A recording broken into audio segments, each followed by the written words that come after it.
தலைப்பு: பிராமணன் மகன். பிராமணனின் மகன் சித்தார்த்தன் தன் நண்பன் கோவிந்தனுடன் வளர்ந்து வந்தான். தினமும் ஆற்றில் நீராடி இறைவனுக்கு அர்ச்சனைகள் செய்கிற போது கதிரவன் அவனின் இளம் தோள்களை தொட்டு விளையாடிச் செல்லும். மாந்தோப்பின் நிழல் அங்கு விளையாடிக் கொண்டிருக்கும் சிறுவனான அவனின் கரிய விழிகளுக்குள் தன்னை நிரப்பிக் கொண்டிருக்கும். அர்ச்சனைகளோடு சேர்ந்து அவனின் தாயின் இனிய கானங்கள் கேட்டுக்கொண்டிருக்கும். பெரும் பண்டிதரான அவனின் தந்தை அவனுக்கு வேதங்களை கற்பித்துக் கொண்டிருப்பார். மற்ற நேரங்களில் பிற பண்டிதர்களுடன் அவரின் உரையாடல்கள் நிகழ்ந்து கொண்டிருக்கும். நீண்ட காலமாகவே சித்தார்த்தனும் அந்த உரையாடல்களில் கலந்து கொண்டுதான் இருக்கிறான். கூடவே கோவிந்தனுடன் சேர்ந்து விவாதம், தத்துவ சிந்தனை மற்றும் தியானம் ஆகிய கலைகளையும் பயின்று கொண்டிருக்கிறான். அவனுக்கு அப்போதே ஓம் எனும் பிரணவ மந்திரத்தை சரியாக உச்சரிக்க தெரிந்திருந்தது. சிந்தனை சுடரின் ஒளிவட்டம் தன் தலையை சுற்றி பிரகாசிக்க ஆன்மாவை ஒருமுகப்படுத்தி மூச்சை உள்ளிழுக்கும் போது அந்த மந்திரத்தை தன்னிலிருந்தும் மௌனமாகவே உச்சரித்து கொண்டிருந்தான். இந்த பிரபஞ்சத்தோடு ஒன்றிவிட்ட அழிவற்ற ஆன்மாவை அவனால் அப்போதே தன் இருப்பின் ஆழத்தில் உணர முடிந்தது. தன் மகனின் அறிவாற்றலையும் தாகத்தையும் கண்டு அவன் தந்தையின் மனம் மகிழ்ச்சியில் திளைத்தது. ஞானத்தில் சிறந்த பண்டிதனாகவும் பிராமண குலத்தின் இளவரசனாகவும் தன் மகன் பிற்காலத்தில் ஆளாகி நிற்கப் போவதை அவரின் மனம் அப்போதே கண்டு கொண்டது. அவன் வளைய வரும்போதெல்லாம் தன் அழகிய மகன் துடிப்புடனும் கண்ணியத்துடனும் வளர்வதைக் கண்டு அவன் தாயின் மார்பு பெருமிதத்தில் விம்மி புடைத்தது. நகரத்தின் வீதிகளில் ஒளி வீசும் நெற்றியும் ராஜ பார்வையுமாய் அவன் நடந்து போகையில் அவனின் கட்டுடலைக் கண்டு பிராமண குல கன்னியர் தம் மனதை தொலைத்துக் கொண்டிருந்தனர். இவர்கள் அனைவருக்கும் மேலாக மற்றொரு பிராமண மகனான கோவிந்தன் சித்தார்த்தன் மேல் மிக்க அன்பு கொண்டிருந்தான். அவனின் ஆழமான கண்கள், இனிய குரல், கம்பீர நடை, கண்ணியமான நடத்தை என்று அனைத்தையும் கோவிந்தன் இரசித்தான். இவற்றினும் மேலாக அவனின் உள்ளொளியும் நிலைகளை கடந்து செல்லும் தீவிர சிந்தனைகளும் இரும்பு போன்ற மன உறுதியும் உயர்ந்த லட்சியமுமே கோவிந்தனை கவர்ந்தன. கோவிந்தன் நன்றாகவே புரிந்து கொண்டிருந்தான்.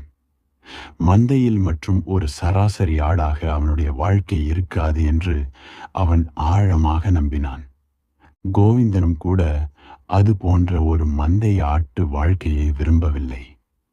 பல்லாயிரக்கணக்கான சராசரி பிராமணர்களுள் மற்றும் ஒருவனாக வாழ்வதை அவன் வெறுத்தான். தன் அன்புக்குரிய அறிவுஜீவி சித்தார்த்தன் வழியில் செல்லவே அவன் மனம் இசைந்தது. வரும் நாட்களில் சித்தார்த்தன் தெய்வீக நிலையை அடையும் போது அவனின் நண்பனாகவும் துணைவனாகவும் சேவகனாகவும் அவனின் நிழல் போலிருந்து அவனின் புகழை பரப்பவே கோவிந்தன் விரும்பினான். இவ்வாறாக சித்தார்த்தன் அனைவராலும் மதிக்கப்பட்டும் விரும்பப்பட்டும் கொண்டிருந்தான். அனைவரின் மகிழ்ச்சிக்கும் பெருமிதத்துக்கும் அவன் மூல காரணமாக இருந்தான். ஆனால் தன் சுய மகிழ்ச்சிக்கு அவனால் காரணமாக இருக்க முடியவில்லை. அவன் மனதில் மகிழ்ச்சி இல்லை. ஆற்றின் சலசலப்பும் நட்சத்திரங்களின் மினுமினுப்பும் கதிரவனின் ஒளி கதிர்களும் அவன் மனம் முழுக்க கனவுகளையும் அடங்காத சிந்தனைகளையும் கொண்டு வந்தன. ரிக் வேதங்கள் கற்பித்த பாடங்களும் தன் விரதங்களின் ஆழ்ந்த அர்த்தங்களும் அவன் மனதை நிலை கொள்ளாமல் தவிக்க வைத்தன. அவன் தன் மேலேயே அதிருப்தி கொண்டான். தன் தாய், தந்தை மற்றும் நண்பன் கோவிந்தனின் அன்பு மட்டுமே அவனுக்கு எப்போதும் மகிழ்ச்சியையும் திருப்தியையும் தந்து விடாது என்று நினைத்தான். பெருமதிப்புக்குரிய தன் தந்தையும் பிற பண்டிதர்களும் தங்கள் ஞானத்தை முழுக்க கற்றுக் கொடுத்துவிட்ட பின்பும் அவனின் அறிவு தாகம் அடங்கவில்லை என்றும் தன் பாத்திரம் இன்னும் நிறையவில்லை என்றும் அவன் சந்தேகம் கொள்ள ஆரம்பித்தான். அவன் ஆன்மா திருப்தி அடையவில்லை. அவன் மனம் அமைதியடையவில்லை. பாவங்களை கழுவும் நீராடல்கள் புனிதமானவைதான் என்றாலும் அது வெறும் தண்ணீர் தானே. அதனால் அவன் ஆன்மாவின் தாகத்தை தணித்து அவன் மனதை பீடித்திருக்கும் பயங்களை போக்க முடியவில்லை. விரதங்களும் வழிபாடுகளும் சிறந்தவைதான். ஆனால் அவை மட்டும் போதுமா? தன் விரதங்கள் தனக்கு மகிழ்ச்சியை கொடுக்க முடியுமா? கடவுள்கள் உண்மையிலேயே பிரஜபதிதான் இந்த பிரபஞ்சத்தை படைத்த கடவுளா? ஒன்றையான பரம்பொருளான ஆன்மா அல்லவா? கடவுள்களும் கூட உன்னையும் என்னையும் போல காலத்தால் அழிந்து போகக்கூடிய படைப்புகள் தானே. அப்படி இருக்கையில் கடவுள்களை வழிபடுவதிலேயே காலம் செலுத்துவது தகுமா? முறையாகுமா? அதற்கு என்ன அர்த்தம்? இல்லாவிடில் இந்த அர்ச்சனைகளை யாருக்கு கொடுப்பது? ஆன்மாவை என்று வேறு யாரை வழிபடுவது என்றாலும் ஆன்மாவை எங்கே போய்த்து தேடுவது? ஆன்மாவிற்கு உறைவிடம் உண்டா? ஆன்மாவின் இதயம் எங்கே துடிக்கிறது? வேறெங்கே? ஒவ்வொரு உயிரின் ஆழத்திலும் உறைந்து இருக்கும் அழிவற்ற சுயத்தில் தானே ஆன்மா இருக்கிறது. ஆனால் இந்த சுயம் என்கிற ஆழமான இறுதிப்பாகம் எங்கே இருக்கிறது? நிச்சயமாக அது எலும்பும் சதையும் அல்ல, எண்ணமும் பிரக்ஞையும் கூட அல்ல. இவ்வாறாக அந்த ஞானியின் மனம் சிந்தித்தது. எங்கேதான் இருக்கிறது அது? என்னுள் புதைந்திருக்கும் இந்த ஆன்மாவை அடைய தகுதியாக வேறு ஏதும் வழி உண்டா? அந்தோ எவரும் இந்த பாதையை காட்டவில்லை. எவரிடத்திலும் இந்த விடையில்லை. பிராமணர்களின் புனித நூல்களை கற்றிருந்த அவர்களுக்கு எல்லாம் தெரிந்திருந்தது. உலகின் சிருஷ்டி, பேச்சு, மூச்சு, உணவு ஆகியவற்றின் மூலம் புலன்களின் அமைப்பு, கடவுள்களின் செயல்கள் அவர்கள் அறியாததே இல்லை. இருந்தாலும் அவர்கள் அறிந்திருக்க வேண்டிய ஆதி மூலமான ஒற்றை விடையை அறிந்து கொள்ளாத நிலையில் இவற்றிற்கு என்ன மதிப்பு இருக்கிறது? இந்த பரம்பொருளை பற்றி பல வேதங்களும் குறிப்பாக உபநிடதங்களும் அருமையான வரிகளில் சொல்லியிருக்கின்றன. உன் ஆன்மாவே இந்த மொத்த உலகமும் என்றும் சொல்கிற வேதங்கள் மனிதன் ஆழ்ந்த உறக்கத்தில் இருக்கிற போது இந்த ஆழத்தை அடைந்து தன் ஆன்மாவுக்குள் அடைக்கலம் புகுகிறான் என்றும் சொல்கின்றன. சுவையில் தேர்ந்த தேனை வண்டுகள் கொண்டு வந்து சேர்ப்பது போல உலகின் ஞானத்தை எல்லாம் திரட்டி சேர்த்து வைத்திருக்கின்றன இவ்வரிகள்.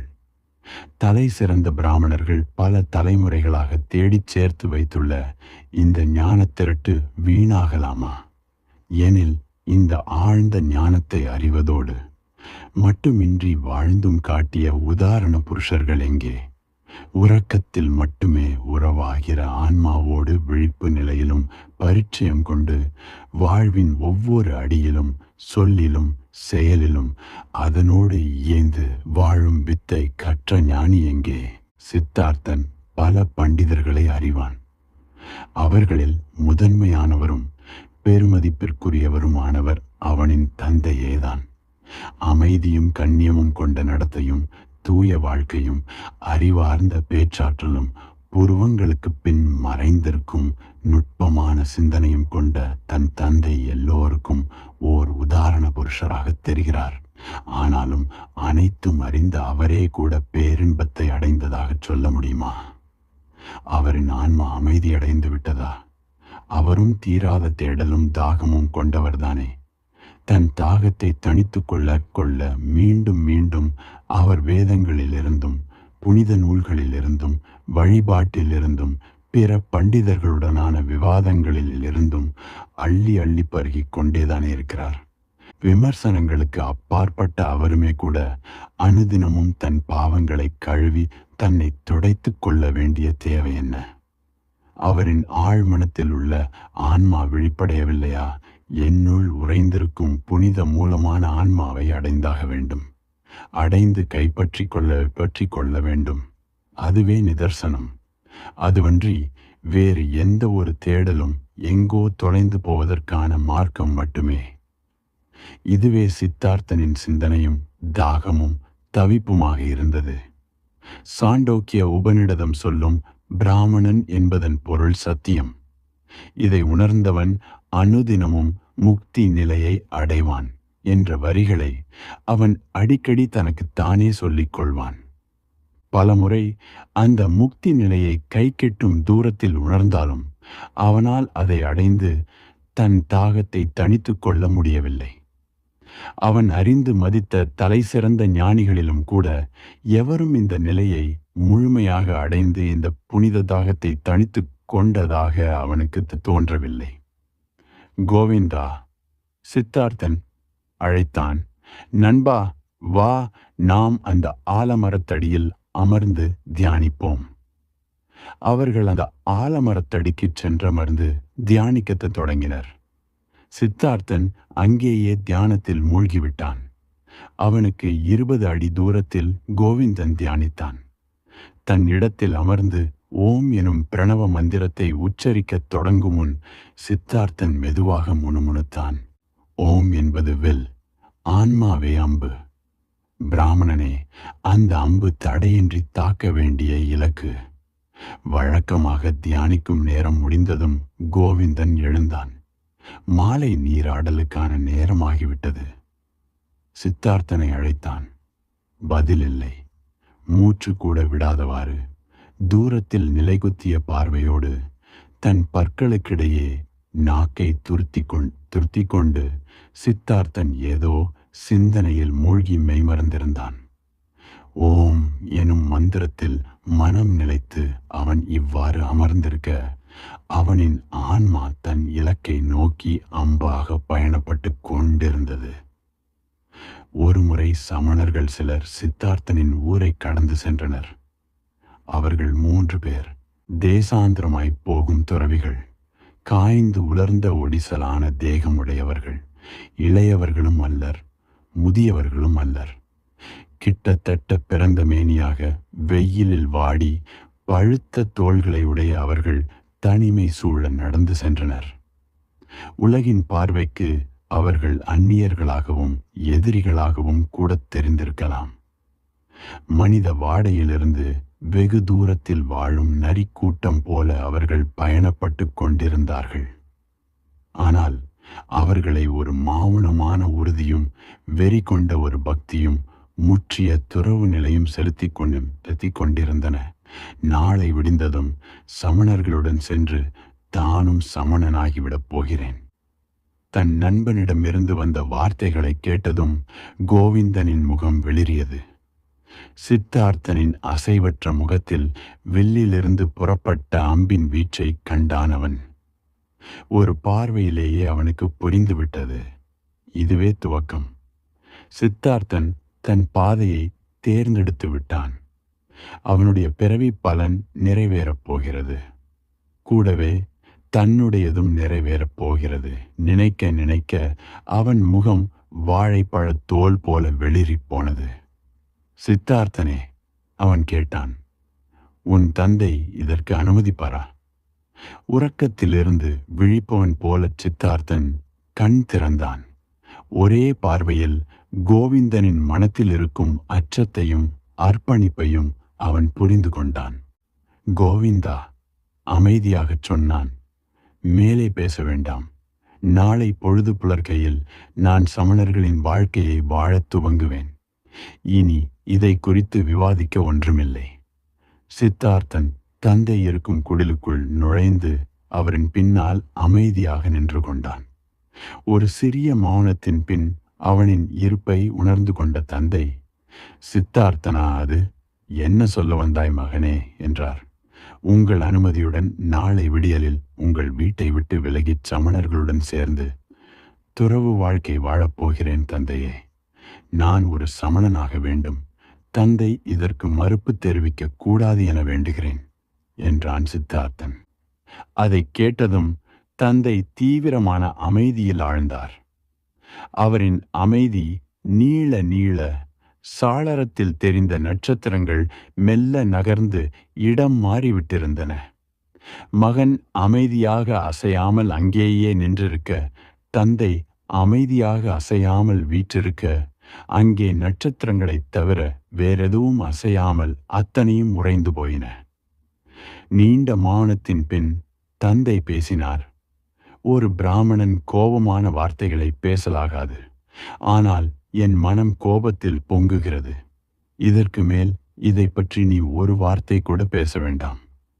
பேசிவிட்டு மெதுவாக அவர் எழுந்தார். சித்தார்த்தன் கைகளை கட்டியவாறு அமைதியாக நின்று கொண்டிருந்தான். எதற்காக காத்திருக்கிறாய்? தந்தை கேட்டார். அதை நீங்கள் அறிவீர்கள், சித்தார்த்தன் சொன்னான். கோபம் குறையாமலேயே தந்தை அங்கிருந்து தன் படுக்கைக்கு சென்றார். 1 மணி நேரம் கழித்தும் உறக்கம் பிடிக்காமல் அவர் படுக்கையிலிருந்து எழுந்து சற்று காலார நடக்கலாம் என்று கிளம்பினார். குடிலின் சாளரம் வழியாக அங்கே சித்தார்த்தன் அதே இடத்தில் அசையாமல் ஆணி அடித்தாற் போல் நிற்பதைக் கண்டார். அவனின் ஆடை மட்டும் காற்றில் அலைந்து கொண்டிருந்தது. கோபமாக மீண்டும் படுக்கைக்கு சென்று விட்டார் அவர். மேலும் 1 மணி நேரம் கழித்தும் உறக்கம் பிடிக்காமல் மீண்டும் எழுந்து உலாத்துவதற்காக வெளியே வந்தார் தந்தை. நிலவு காய்ந்து கொண்டிருந்தது. சாளரத்தின் வழியே பார்த்தார். சித்தார்த்தன் கைகளை கட்டியவாறு அங்கேயே அசைவற்று நின்று கொண்டிருந்தான். நிலவு அவன் மேல் பிரகாசித்துக் கொண்டிருந்தது. இப்போது கவலையோடு படுக்கைக்கு சென்றார் தந்தை. 1 மணி நேரம் கழித்தும் 2 மணி நேரங்கள் கழித்தும் அவர் மீண்டும் மீண்டும் வந்து பார்த்தார். சாளரத்தின் வழியே சித்தார்த்தன் ஒரு ஓவியம் போல உறைந்து நின்றிருந்தான். அவனைச் சுற்றி நிலவொளியும் நட்சத்திரங்களின் மினுமினுப்பும் அடர்ந்த இருளும் மட்டுமே மாறிக்கொண்டிருந்தன. மற்றும் 1 மணி நேரம் கழித்தும் அவர் குடிலுக்குள் பார்த்தார். சித்தார்த்தன் அங்கேயே நின்று கொண்டிருந்தான். அவர் மனம் கோபத்திலும் தவிப்பிலும் துக்கத்திலும் நிறைந்திருந்தது. பொழுது புலர்வதற்கு 1 மணி நேரம் முன்பு அவர் குடிலுக்குள் நுழைந்தார்.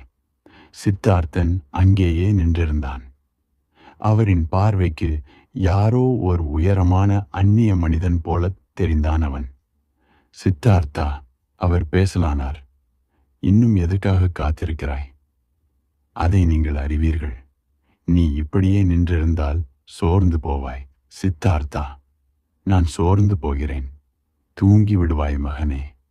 தூங்க மாட்டேன் தந்தையே. இப்படியே நீ இறந்து விடுவாய். சித்தார்த்தா, இறந்து போகிறேன். தந்தையின் சொல்லை மதிப்பதை விட இறந்து போகத் துணிந்து விட்டாயா மகனே? சித்தார்த்தன் என்றுமே தன் தந்தையை மதிக்கிறான். அப்படியானால் உன் திட்டத்தை கைவிட்டு விடுவாயா? தந்தை என்ன சொல்கிறாரோ அதை சித்தார்த்தன் செய்வான். காலை சூரியனின் முதல் கதிர்கள் குடிலுக்குள் நுழைந்தன. சித்தார்த்தனின் கால்கள் சோர்வில் நடுங்குவதை அந்த பிராமணர் உணர்ந்தார். ஆனாலும் அவனின் முகத்தில் ஒரு சிறு கலக்கம் கூட இல்லை. அவன் விழிகள் தூரத்தில் நிலைகுத்தி நின்றிருந்தன. அப்போதுதான் அந்த தந்தை தன் மகன் மனதளவில் எப்போதோ இந்த வீட்டை விட்டு வெளியேறிவிட்டான் என்று முழுவதுமாக புரிந்து கொண்டார். நீ வனாந்திரத்திற்கு சென்று ஒரு சமணன் ஆவாய், அவர் சித்தார்த்தனின் தோளை தொட்டுச் சொன்னார். உன் தேடலின் முடிவில் பரம்பொருளை கண்டுகொண்ட பின் திரும்பி வந்து எனக்கும் அந்த உண்மையை காட்டு. ஒருவேளை உன் தேடலில் நீ தோல்வியுற்றால் மீண்டும் வந்து என்னோடு சேர்ந்து இறைவனை வழிபடு. இப்போது போய் உன் அன்னையை முத்தமிட்டு அவளிடம் உன் முடிவைச் சொல்.